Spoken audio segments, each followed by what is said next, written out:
Have you ever wondered why the men who truly control wealth are never the ones you see on magazine covers, never the ones paraded on glowing screens, never the ones begging for admiration from crowds that secretly envy them, and why every empire that rises loudly is eventually torn down just as loudly by the same eyes that once applauded it? Power, when it is genuine, has always understood one law that the poor refuse to learn, that visibility is a liability, that attention is a tax, and that those who stand in the light become targets long before they become legends, because men do not destroy what they cannot see, and they cannot steal what they cannot locate, and they cannot plot against what remains a rumor instead of a face. The masses are trained to believe that success must announce itself, that greatness must be witnessed, that wealth must sparkle in public in order to be real. Yet this belief is a trap designed by those who already rule, because the more visible you are, the more predictable you become, and the more predictable you are, the easier it is to neutralize you, to bleed you through taxation, regulation, envy, litigation, and social pressure, until what once looked like a fortress becomes a cage of expectations and obligations,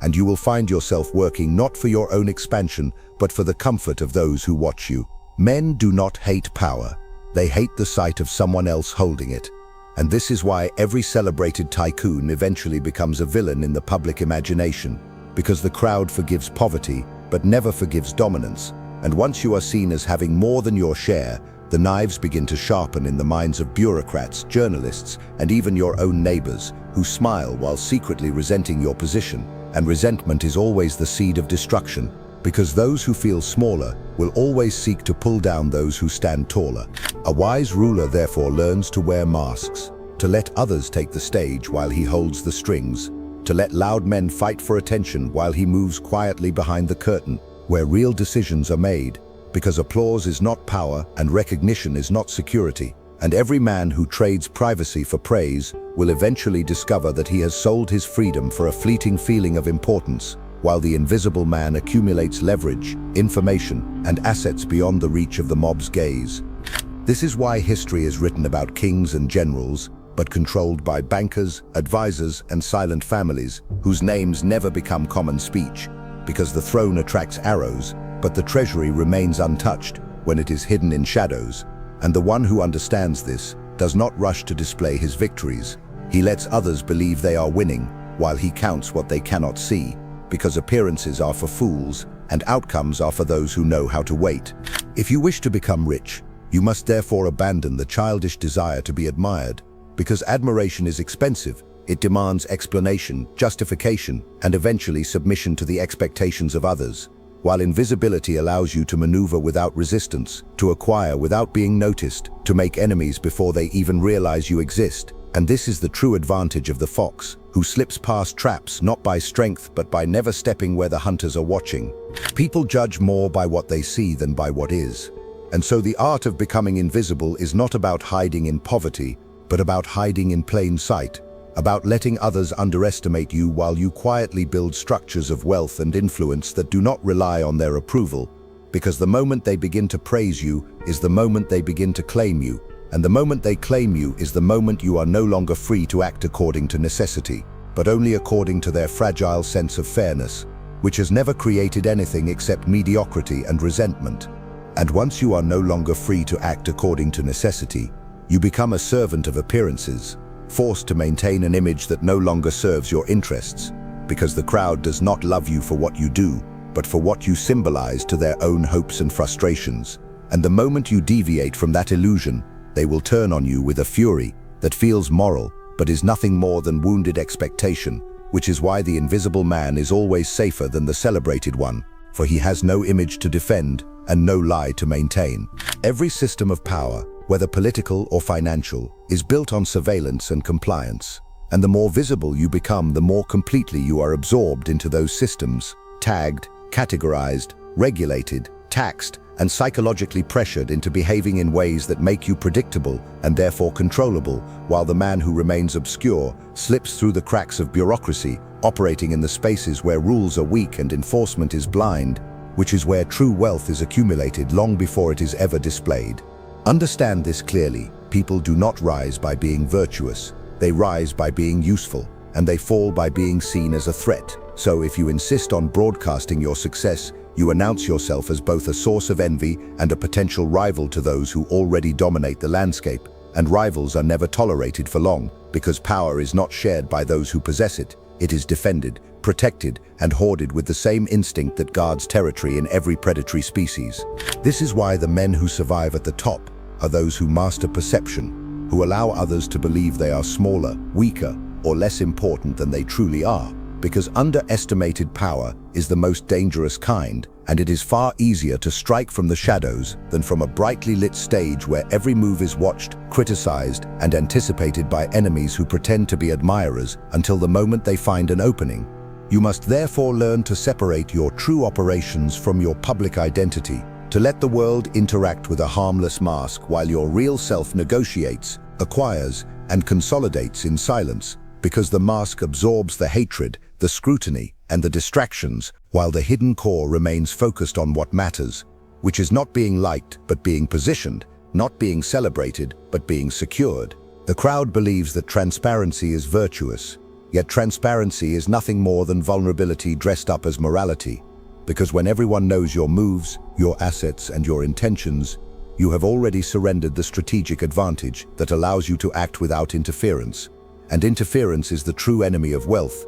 for it slows, complicates, and taxes every decision until opportunity slips away into the hands of those who were never foolish enough to announce themselves. So you must become comfortable with being misunderstood, even dismissed, because obscurity grants you the freedom to operate beyond the reach of gossip, regulation, and social pressure. And it is in that freedom that fortunes are quietly built, not through dramatic gestures, but through patient accumulation, through deals no one hears about, through positions no one notices until they have already matured into something too large to challenge without causing chaos. Those who chase visibility believe that fame creates leverage, but fame only creates exposure, and exposure is the first step toward being controlled, because once your name becomes a symbol, you no longer belong to yourself. You belong to the stories others tell about you, and stories are weapons used to manipulate behavior, to force you into roles that serve the interests of those who spread them, while the invisible man remains immune to narratives,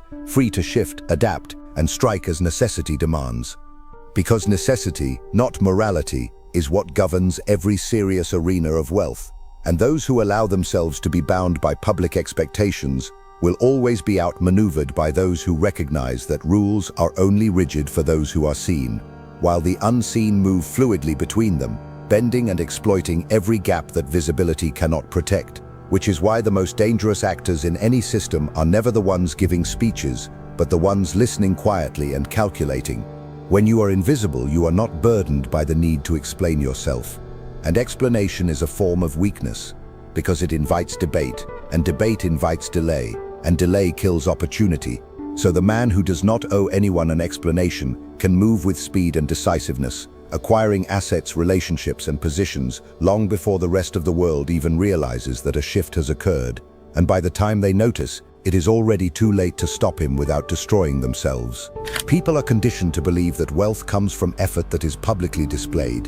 from hustle that can be admired, from stories that can be shared. Yet in reality, wealth comes from control of flows that no one sees, from ownership of systems rather than participation in them. And systems are built quietly, through contracts, through leverage, through influence over decision makers who never appear on television because they have no need to. Their power speaks for them in outcomes rather than headlines. The more eyes on you, the more hands reach toward you, demanding a share, demanding compliance, demanding that you justify why you have more than they do. And this is why public success is always followed by public punishment, because societies tolerate inequality only when it is hidden. But once it is flaunted, they seek to correct it through law, through shame, and through force, while the invisible accumulates without provoking the instincts of redistribution that destroy the bold. This is not a moral failing of the masses, it is a psychological certainty, for men compare themselves constantly, and comparison breeds resentment, and resentment demands a target. So if you wish to keep what you build, you must avoid becoming that target. You must let others believe that their lives are better than yours, or at least not threatened by yours, while in truth you are quietly positioning yourself far beyond their reach. A prince who shows his treasury invites thieves, and a man who displays his wealth invites predators of every kind, from tax collectors to litigators, to false friends who see opportunity where once there was loyalty, because loyalty is based on utility. And when your utility is exposed as financial, it attracts those who wish to drain it. So the wise hide their riches not because they are ashamed of them, but because they understand how quickly they can be taken when they are known. Invisibility also grants you the power to observe without being observed, which is the foundation of all strategic advantage, because you learn who is loyal, who is greedy, who is fearful, and who is ambitious before any of them have learned anything about you. And information is the most valuable currency in every market, yet it is only freely given to those who do not appear threatening, which is why the underestimated man always knows more than the admired one. To be invisible is therefore not to be absent, but to be inscrutable.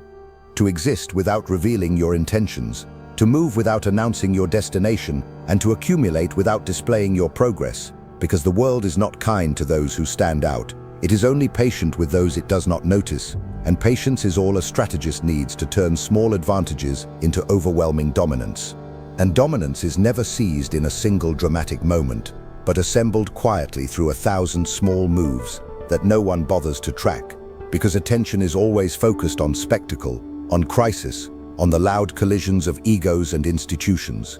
while the true shifts of power happen in silence, in boardrooms without cameras, in accounts without names, in agreements written in language too dull for the masses to read, but too precise for them to ever break. Those who announce their ambitions invite opposition, because ambition is interpreted as aggression by anyone who might lose from your success. So the wise do not declare their goals, they let their results appear long after the intentions that created them have been forgotten, which is why the most successful fortunes look to the outside world as if they came from nowhere, sudden and inexplicable, when in truth they were built patiently under the cover of obscurity. You must understand that the public sphere is not a marketplace of truth, but a battlefield of perception, where every visible figure is either elevated or destroyed according to narratives they cannot control. And so to step into that arena is to surrender your fate to forces that do not care about your long-term survival, only about their own need for stories, scandals, and symbols,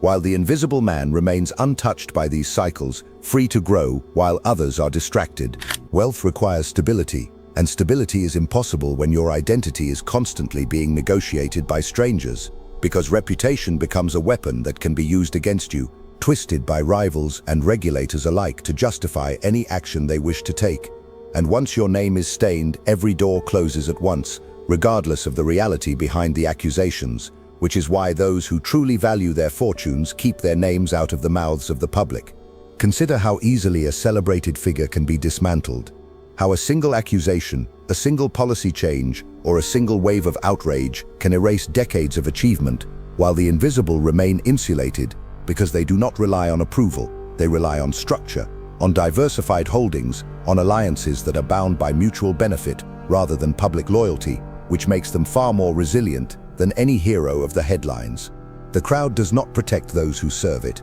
it consumes them, using their rise as entertainment and their fall as moral instruction. So if you seek to be rich rather than famous, you must resist the temptation to be seen as exceptional, because exceptionalism attracts both admiration and hostility always wins in the end, as it is fueled by envy, which is far more powerful than gratitude. Invisibility also allows you to shift identities when necessary, to exit one market and enter another without dragging a trail of expectations behind you, because flexibility is another form of power, and those who are locked into a single public persona cannot adapt without being accused of hypocrisy, while the unseen adapt freely, guided only by necessity and opportunity rather than by the need to appear consistent. Thus, the true art of becoming rich is not to chase exposure, but to cultivate opacity, to let others remain uncertain about your scale, your reach, and your intentions, because uncertainty breeds caution, and caution protects you from attack,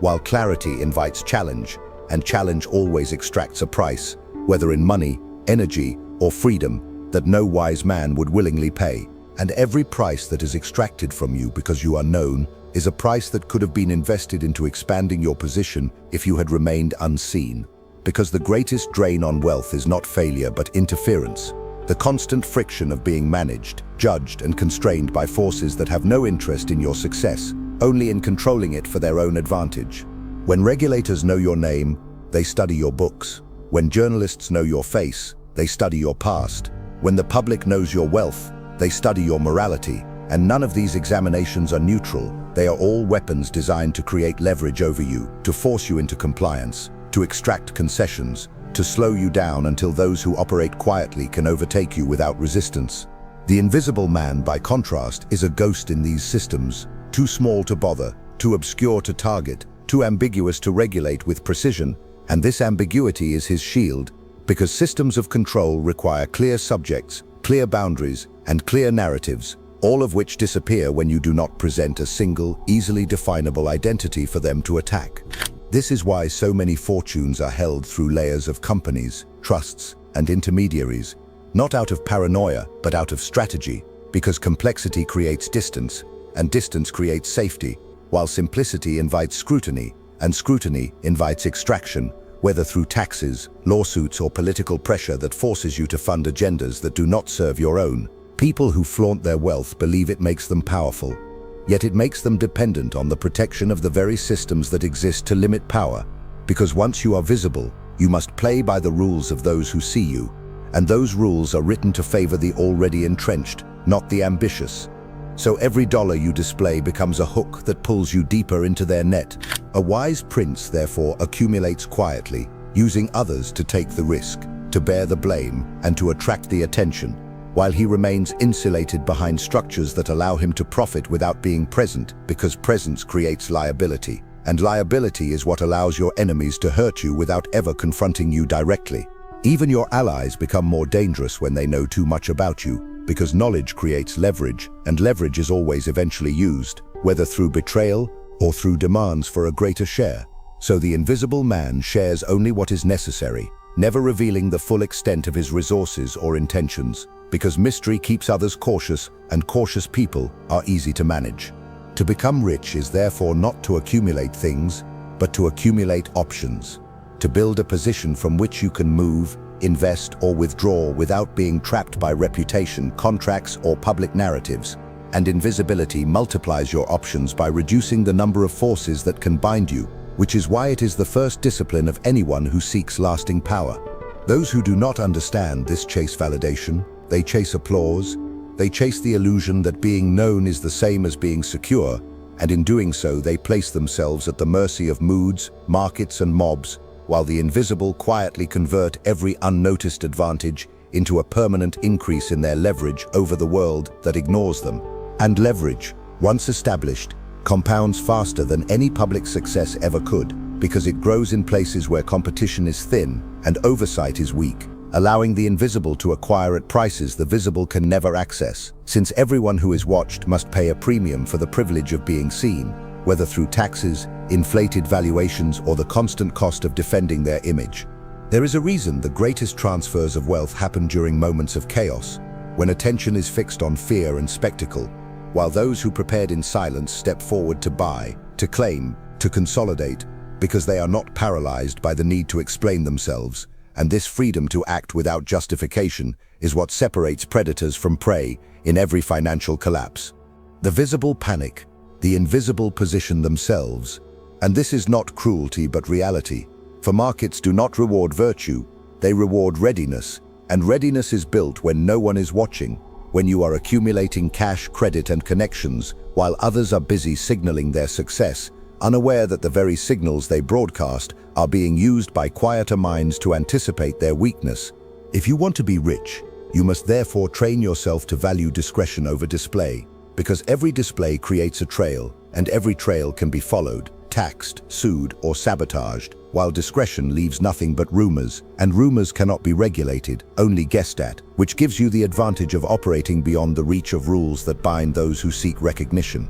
This is why so many celebrated entrepreneurs eventually find themselves constrained by the systems they once bypassed, forced into public offerings, forced into compliance, forced into structures that make them accountable not to their own strategy, but to the expectations of investors, voters, or consumers who care nothing for the long game that created the wealth in the first place. The invisible, by contrast, can exit and re-enter markets without ceremony, shifting capital from one domain to another as conditions change, because no one is tracking their moves closely enough to interfere. And this fluidity is the true definition of power, the ability to adapt without asking permission, to redeploy without explaining, to abandon sunk costs without being accused of betrayal. People speak of freedom as if it were a moral state, but in reality, freedom is a logistical condition, the absence of constraints that prevent you from acting in your own interest, and visibility multiplies constraints while invisibility dissolves them.